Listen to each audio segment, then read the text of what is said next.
Hello മക്കളെ, എല്ലാവർക്കും സുഖല്ലേ? അപ്പോൾ നമ്മുടെ SSLC റിസൾട്ട് വന്നിട്ടുണ്ട്. എല്ലാവരും റിസൾട്ടൊക്കെ ചെക്ക് ചെയ്തില്ലേ? അടിപൊളി റിസൾട്ട് അല്ലേ വന്നിട്ടുള്ളത്? ഓക്കെ, ഇനി റിസൾട്ട് മോശമായിട്ടുണ്ടെങ്കിലും ആരും ടെൻഷൻ അടിക്കൊന്നും വേണ്ട. SSLC റിസൾട്ട് അല്ല നമ്മുടെ ജീവിതത്തെ നിർണ്ണയിക്കുന്നത്. ഓക്കെ, ഏതായാലും നമ്മൾ പരീക്ഷ എഴുതി റിസൾട്ട് വന്നു.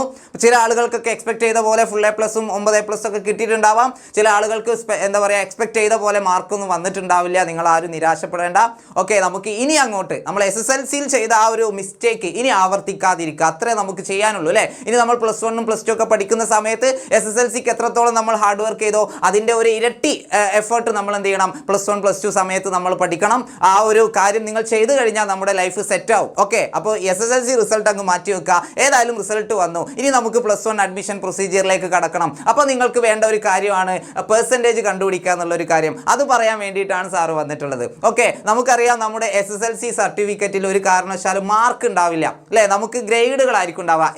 A+, B+, ആ രീതിയിലുള്ള ഗ്രേഡുകളാണ് ഉള്ളത്. അപ്പോൾ നമുക്ക് 80 മാർക്കിൻ്റെ പരീക്ഷയിൽ 80 മാർക്ക് കിട്ടിയ ഒരു കുട്ടിയും 72 മാർക്ക് കിട്ടിയ കുട്ടിയും എല്ലാവരും ഈക്വലാണ് അല്ലേ? എല്ലാവർക്കും ഒരൊറ്റ ഗ്രേഡ് A+ അല്ലേ? അതുകൊണ്ട് മാർക്കിന് അവിടെ പ്രസക്തിയില്ല. പക്ഷേ ഇനി +2 എത്തുന്ന സമയത്ത് നമുക്ക് മാർക്കിന് നല്ല വാല്യൂ ഉണ്ട്. 1200-ൽ എത്ര മാർക്ക് കിട്ടി എന്നുള്ളതാണ് നമുക്ക് +1 +2 നമുക്ക് റിസൾട്ട് വരുമ്പോൾ നോക്കാണ്ടാവുക അല്ലേ? അപ്പോൾ നമുക്കിവിടെ SSLCക്ക് ഗ്രേഡ് ആണുള്ളത്. ആ ഗ്രേഡിൻ്റെ പെർസെൻറ്റേജ് എങ്ങനെ കണ്ടുപിടിക്കാം എന്നുള്ളതാണ് ഞാൻ എന്ത് ചെയ്യുന്നത്, ഈ ഒരു വീഡിയോയിലൂടെ നിങ്ങൾക്ക് പറഞ്ഞുതരാൻ വേണ്ടി പോകും. നമുക്ക് +1 അഡ്മിഷൻ എടുക്കുന്ന സമയത്ത് അല്ലേ, ഏകജാല സിംഗിൾ വിൻഡോ ആ രീതിയിൽ നമുക്ക് അഡ്മിഷൻ എടുക്കുന്ന സമയത്ത് അക്ഷയ സെൻറ്ററിലൊക്കെ നമ്മൾ പോകുമ്പോൾ നമുക്ക് ഈ പെർസെൻറ്റേജിൻ്റെ ആവശ്യം ഉണ്ടാവും. ഫോം ഫില്ല് ചെയ്യേണ്ട കാര്യങ്ങളൊക്കെ വരുമ്പോൾ നമുക്ക് പെർസെൻറ്റേജ് ഫില്ല് ചെയ്യേണ്ടി വരും. അപ്പോൾ അതിന് നിങ്ങൾക്ക് ഹെൽപ്പ് ചെയ്യുന്ന ഒരു വീഡിയോ ആണ്. അപ്പോൾ എല്ലാവരും നന്നായി ശ്രദ്ധിക്കുക. നമുക്ക് ഗ്രേഡുകൾ നമുക്ക് വരുന്നത് ഇതുപോലെയാണ്.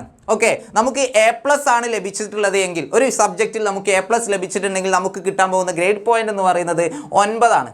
ഓക്കെ, A+ന് ഇവിടെ 9 പോയിന്റ് ആണ്. അതുപോലെ Aക്ക് 8, B+ന് 7, Bക്ക് 6, C+5, Cക്ക് 4, അതുപോലെ D+3 ഈ രൂപത്തിലാണ് എന്ത് ചെയ്യുന്നത്, ഗ്രേഡ് പോയിന്റ് വരുന്നത്. ഇതിനനുസരിച്ച് നിങ്ങൾക്ക് എത്ര A+ കിട്ടി, എത്ര B+ കിട്ടി, അതിനനുസരിച്ച് നമ്മൾ എന്ത് ചെയ്യുന്നു, ഈ ഗ്രേഡ് പോയിന്റുകളെല്ലാം ഒന്ന് കാൽക്കുലേറ്റ് ചെയ്യാം. നമുക്കൊരു ഉദാഹരണം നോക്കാം. ഓക്കെ, ഇവിടെ 6 A+, 2 Aയും 1 B+, 1 Bയും കിട്ടിയ ഒരു കുട്ടിയുടെ റിസൾട്ടാണ് ഞാനിവിടെ ഡിസ്കസ് ചെയ്യുന്നത്. ഓക്കെ, അതിൽ നിന്ന് നമുക്ക് എങ്ങനെ പെർസെൻറ്റേജ് കാണാം എന്നുള്ളത് വളരെ ഈസി ആയിട്ട് നോക്കാം. അപ്പോൾ ഇവിടെ 6 A+ ഉണ്ട് അല്ലേ? 6 A+ കിട്ടിയ കുട്ടിക്ക് A+ൻ്റെ ഗ്രേഡ് പോയിന്റ് എത്ര വരും? 6 × 9 54 എന്ന് വരും.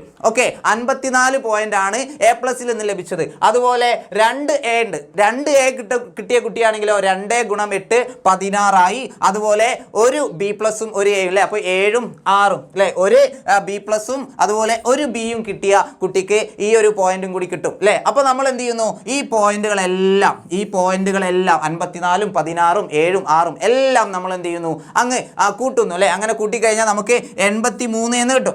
ഓക്കെ, 83 ആണ് ഗ്രേഡ് പോയിന്റ്. അപ്പോൾ 83% നമ്മുടെ കുട്ടി കിട്ടിയിട്ടുള്ള ഈ റിസൾട്ട് കിട്ടിയിട്ടുള്ള ഒരാൾക്ക് കിട്ടിയിട്ടുള്ള പെർസെൻറ്റേജ് എന്ന് പറയുന്നത്? അല്ല, 83 അല്ല, ഒരു ചെറിയ സ്റ്റെപ്പ് കൂടി ബാക്കിയുണ്ട്. അതെന്താണ്? നമ്മൾ ഈ 83നെ 100 കൊണ്ട് മൾട്ടിപ്ലൈ ചെയ്തിട്ട് എന്ത് ചെയ്യണം, അതിനെ 90 കൊണ്ട് ഹരിക്കണം. ഓക്കെ, 100 കൊണ്ട് മൾട്ടിപ്ലൈ ചെയ്തിട്ട് 90 കൊണ്ട് ഡിവൈഡ് ചെയ്താൽ കിട്ടുന്നതാണ് നമ്മുടെ പെർസെൻറ്റേജ് എന്ന് പറയുന്നത്. അപ്പോൾ നമുക്ക് 92.22 എന്ന് കിട്ടും. ഓക്കെ, ഇതാണ് പെർസെൻറ്റേജ്. അപ്പോൾ ഫുൾ A+ കിട്ടിയ ഒരു കുട്ടിക്ക് അല്ലേ 100% ആയിരിക്കും. അപ്പോൾ നമുക്ക് ഇങ്ങനെ കാൽക്കുലേറ്റ് ചെയ്ത് കണ്ടുപിടിക്കാൻ പറ്റും. യെസ്, അപ്പോൾ 10 A+, ഫുൾ A+ കിട്ടിയ ഒരു കുട്ടിക്ക് 10 A+ ഉണ്ടാവും. A+ പോയിന്റ് എന്ന് പറയുന്നത് 9 ആണ്. അപ്പോൾ 10 × 9 അല്ലേ 90. ഇനി നമ്മുടെ ഇക്വേഷൻ എന്തായിരുന്നു? 90 × 100 / 90. അപ്പോൾ ഈ 2 90 ക്യാൻസൽ ആവും. ബാക്കി എത്രയാണ്? 100 അല്ലേ? 100% ആണ്. അപ്പോൾ ഇതുപോലെ നിങ്ങൾക്ക് എന്ത് ചെയ്യാം, വളരെ ഈസി ആയിട്ട് നിങ്ങളുടെ പെർസെൻറ്റേജ് കാൽക്കുലേറ്റ് ചെയ്യാൻ വേണ്ടി പറ്റും. അപ്പോൾ എല്ലാവരും എന്ത് ചെയ്യുക, നിങ്ങളുടെ മാർക്കൊക്കെ ഒന്ന് അനലൈസ് ചെയ്യുക, എത്ര ശതമാനം ഉണ്ട് നോക്കാം. എന്നിട്ട് ആ പെർസെൻറ്റേജ് അടക്കം നിങ്ങളുടെ റിസൾട്ട്, നിങ്ങളുടെ പെർസെൻറ്റേജ് നിങ്ങൾ എന്ത് ചെയ്യുക, കമൻറ്റ് ചെയ്യുക. എല്ലാവർക്കും നിങ്ങളുടെ ഇഷ്ടപ്പെട്ട സ്കൂളിൽ ഇഷ്ടപ്പെട്ട സുഹൃത്തുക്കളോടൊപ്പം ഇഷ്ടപ്പെട്ട സബ്ജക്റ്റ് പഠിക്കുവാനുള്ള അവസരം എല്ലാവർക്കും കിട്ടട്ടെ എന്ന് ആശംസിക്കുന്നു. നമുക്ക് വീണ്ടും കാണാം. അതുവരെ ടാറ്റ, ബൈ ബൈ.